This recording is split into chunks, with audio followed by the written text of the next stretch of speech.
Le Premier ministre qui réclame de la fermeté pour les auteurs de cet incendie dont vous avez sans doute vu les images. Cette voiture de police détruite par les flammes avec ces 2 policiers obligés d'en sortir et de s'enfuir. Depuis, 5 suspects ont été interpellés, Pierre de Cossette, des jeunes connus de la police. Ce qui semble certain, c'est qu'ils étaient à la manifestation hier, manifestation anti-police interdite.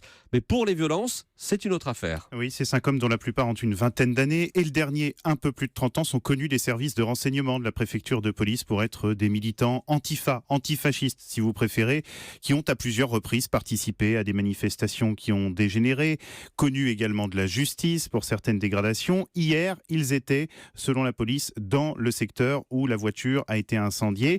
Une agression de ces 2 policiers qui, je peux vous dire, a choqué dans la maison police.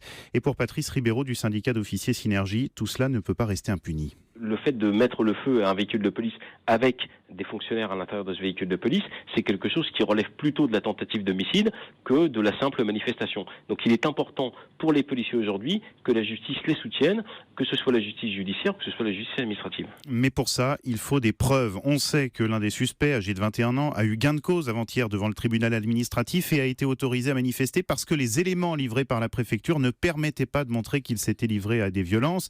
Et bien de la même manière, les enquêteurs de la PJ parisienne vont devoir établir que ces suspects sont ceux qu'on a vu projeter un plot métallique sur le pare-brise de la voiture de police ou encore frapper le conducteur, ce qui n'est pas gagné quand on sait que les casseurs hier étaient masqués et encagoulés. Merci Pierre de Cossette.